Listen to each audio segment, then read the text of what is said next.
Madam Mayor, members of the council, I'd first like to just say how much I appreciate the welcome mat that everybody has shown me, both my board, the council, my coworkers, and some folks even in the community. I've managed to snag a fairly high number of free lunches over the last month and a half, and I want to say that the community's really made me feel welcome, and it's great to be in Moscow, Idaho.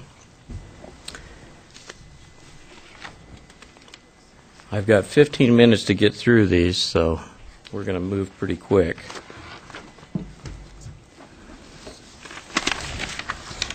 Basically an overview of the presentation. I kind of wanted to touch on current economic climate, simply because that impacts real estate and real estate development. Go through our two redevelopment districts, the Alturas Technology Park and Legacy Crossing, and touch on the potential legislation.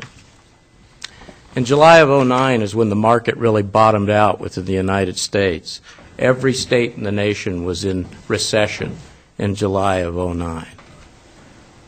And when you look at how places or companies like Moody's classify being in recession or recovery or risk, then it's basically they start with these four areas: change in employment, housing starts, industrial production, and house prices. By August of '10, things became much better, and you can see that even Idaho was in recovery. They used 3-month to 6-month moving averages to calculate this. However, by September, Idaho moved back into at risk due to the employment numbers.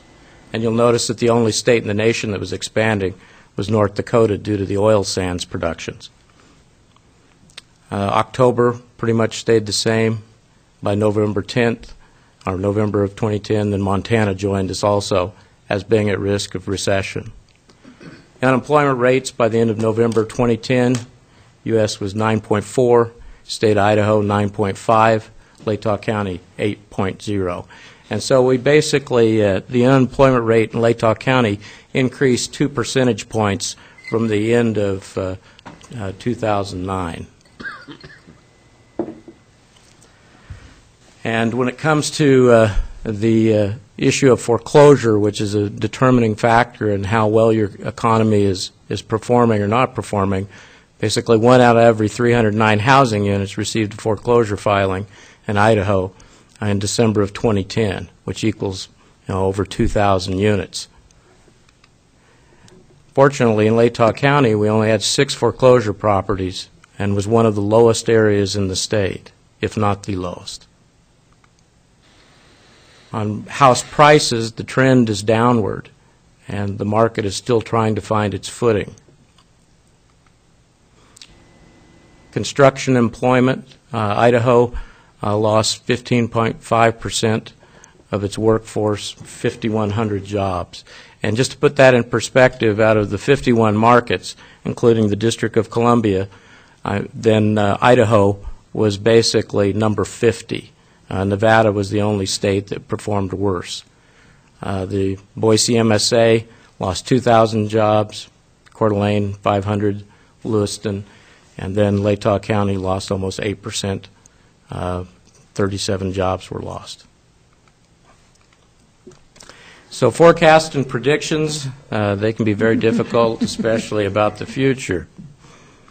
We don't know exactly where things are going to bottom out for sure, but we feel like the urban renewal district plays a part in leveling bad conditions, but also can become a facilitator and a mobilizer of resources in order to stimulate economic activity.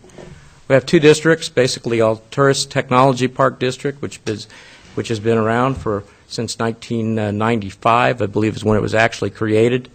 The tax increment off that district for 2011 is going to be $164,316.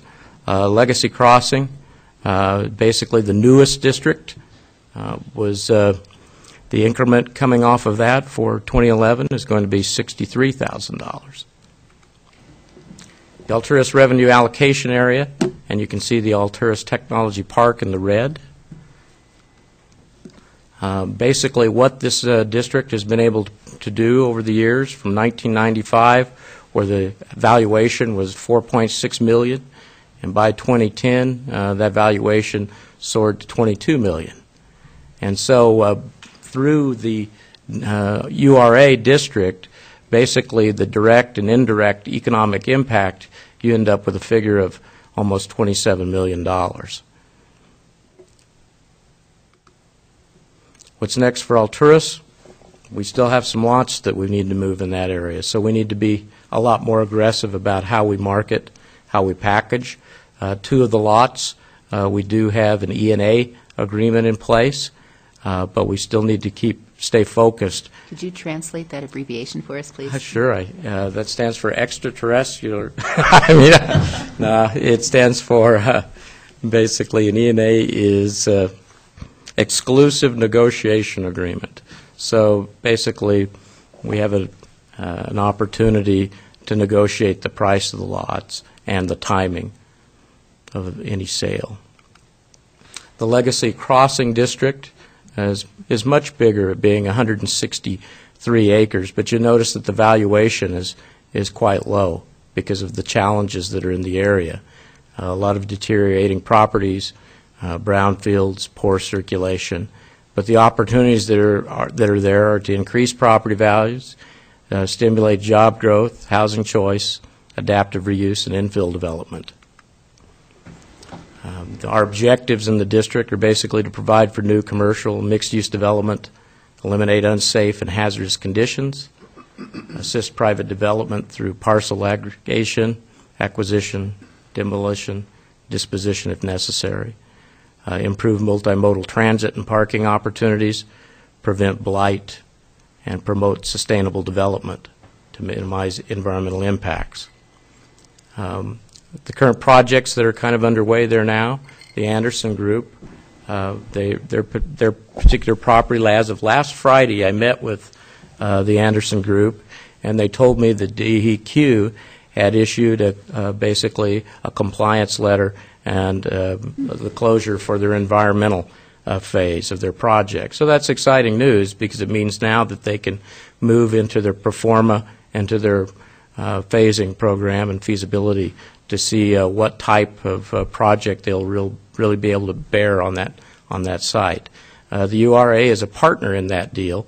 Through the voluntary cleanup program, there's a cost share that the URA entered into, and so based on increased property taxes, as the increment increases from that particular site, then those dollars will be plowed back into help take down the overall cost of the voluntary compliance, environmental compliance program.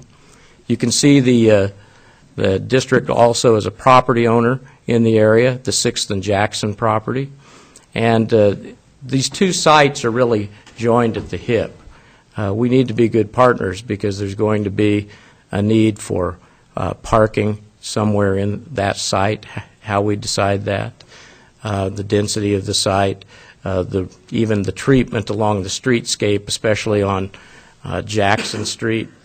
Although the speed limit is posted, I believe, at 35, as soon as you hit that particular corner, you'll notice that the design speeds, people really kind of pick it up right at that particular intersection as they're heading out of town. Part of it's because it looks wide open.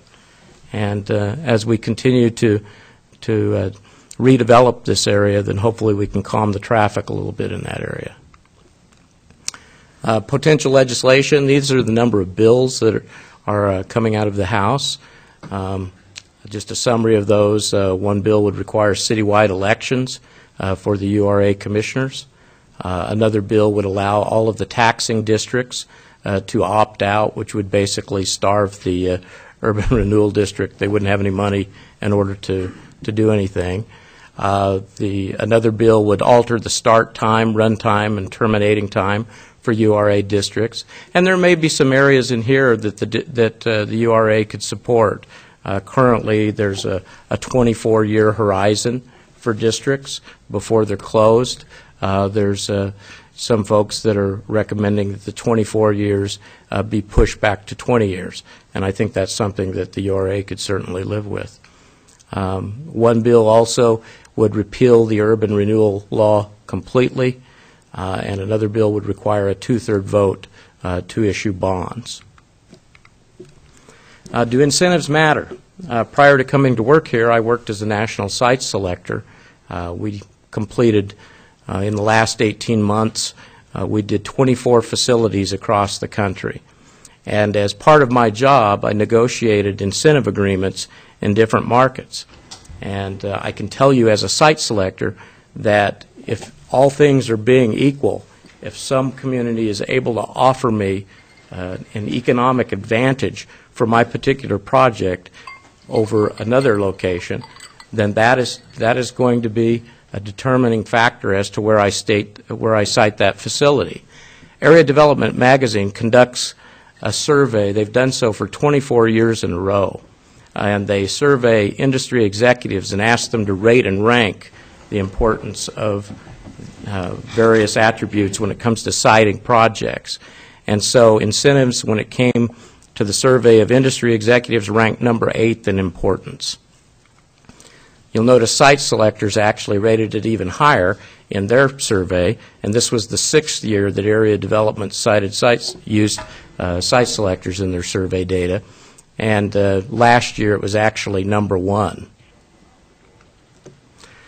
The agency response to legislation, our board chair, Chairman McCabe, who could not be here this evening, he drafted a letter, and we have contacted Senator Schmidt and Representative Trail and Ringo. We're also a member of the Redevelopment Association of Idaho, and Supervisor Edner is actually the current president and the interim president, and is looking forward to a drive to Boise tonight.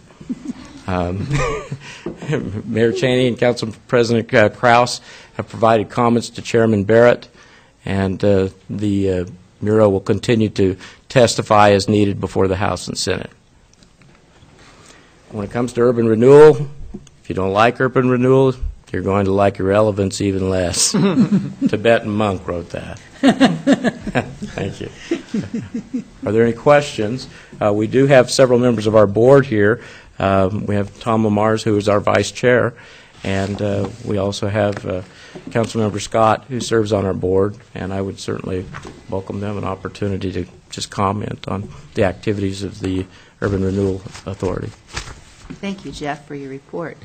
Tom, as vice chair, would you like to comment in Chairman McCabe's absence there? Sure. Thank you. Well, on behalf of the Urban Renewal Agency commissioners, and I guess also the Moscow City Council, we're very thrilled to have you on board, Jeff. It's really terrific to have your leadership. Following on the heels of Travis Carey, and Gary Reedner served in that role as well, and so it's been terrific to have you in there and really step up the pace of everything that we're doing with urban renewal in Moscow. It's been great to see how well you've been received by folks that have property in that area, and folks that are making decisions about how we move forward with growth. So I appreciate all your work.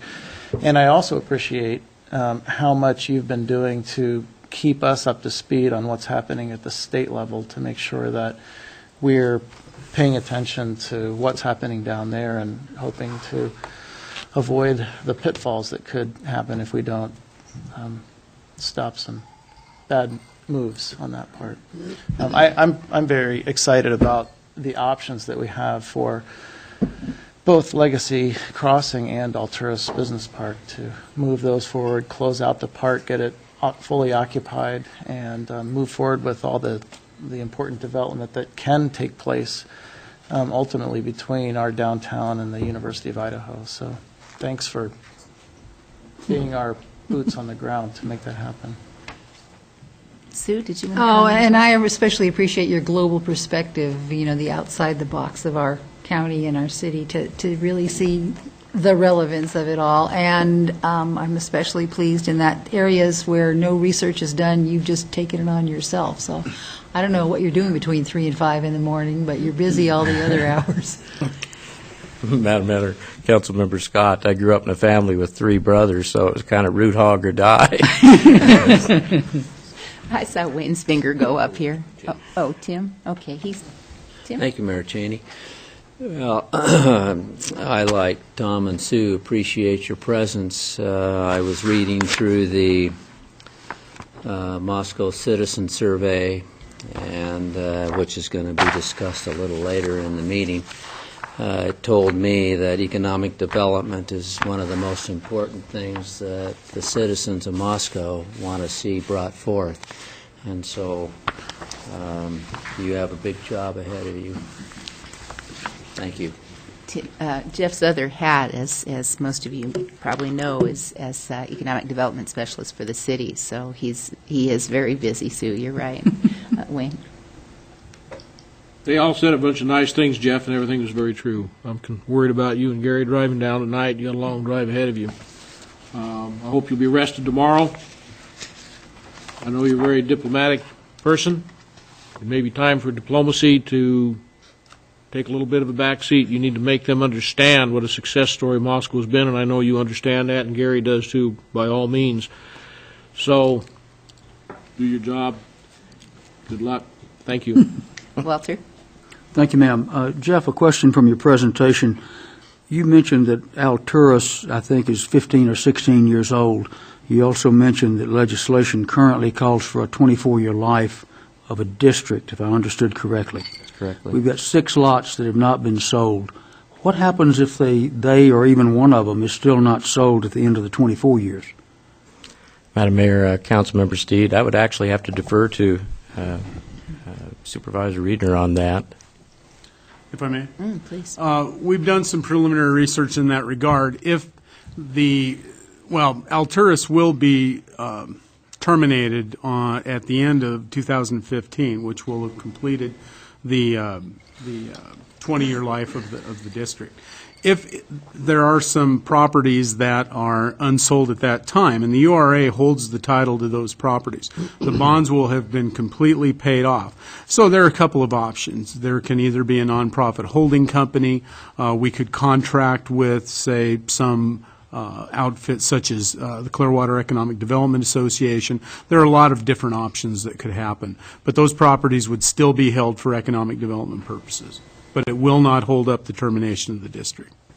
Thank you. Other questions for Jeff or Gary? Okay. Thank you. Thank you. Safe Well done. drive. I'm actually Supervisor Reedner's agreed to do that drive solo since our hearing has been pushed off to the following week, and I will be able to attend via teleconference tomorrow. So I'm grateful I don't have to make the drive tonight. Call him every 30 minutes and wake him up. Well, things are moving. Don't talk on your cell phone while driving either. But things are moving fast and furious down there. And one day, was it last week or week before, we got a notice from the Association of Idaho Cities that 7 bills pertaining to urban renewal would be printed that day, and we needed to respond to those rather urgently. So things are shifting. I did just hear tonight that Jeff gets to get a night's sleep after all.